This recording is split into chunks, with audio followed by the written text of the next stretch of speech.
Good morning, class. So we talked a lot yesterday about the water cycle, right? Remember what the four stages are? Well, the first is runoff, which is simply excess water from the clouds that is now on the earth, like lakes, rivers, oceans, ponds, stuff like that. Now, the second stage is evaporation, which is when solar radiation, meaning heat from the sun, warms the molecules up and turns that liquid water into a water vapor, into a gas. The third stage, as you should remember, is condensation. Now, condensation is when that water that turned into a gas, those molecules actually begin to cool in clouds and then begin to turn back into a liquid. And the fourth stage is precipitation.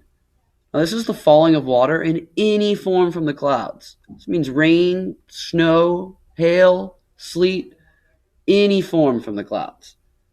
Well, that all sounds great, and we sort of saw what this looked like yesterday during our water bottle demonstration. But what does this look like in terms of a diagram? Well, you all know how much Mr. Doss loves diagrams. So today, that's exactly what we're going to learn. Now, class, just because we said yesterday that the first stage of the water cycle was runoff does not mean that in every diagram we see, the number 1 is going to represent the runoff stage.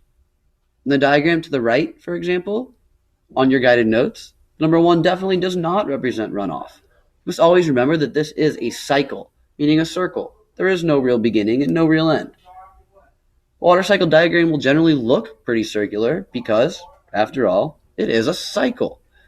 So let's look at number 1. What does number 1 represent? Well, it shows an arrow going from that river or stream up to the sun. In which stage would this happen? Evaporation.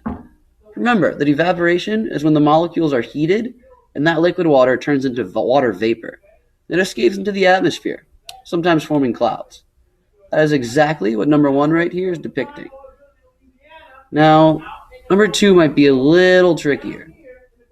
You can see it in between the sun and those clouds. And anyone remember what that is?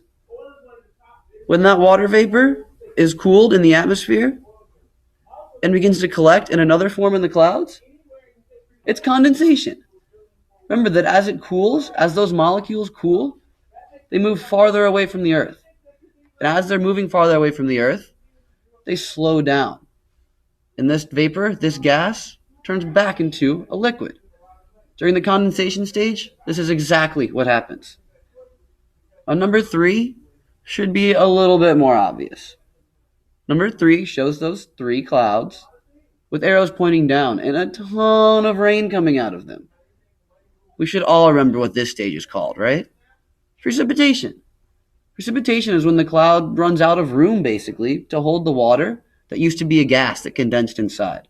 And when it runs out of room like this, it must release that liquid water back to the earth in some form, aka rain in this circumstance. But don't forget that it doesn't always have to be rain. It can be ice, it can be snow, it can be sleet, anything like that.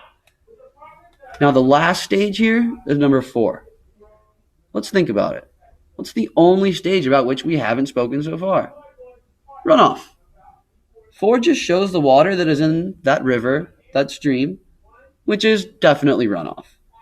This just simply means water from rain that does not immediately evaporate back into the sky, but flows on the earth in a liquid form usually.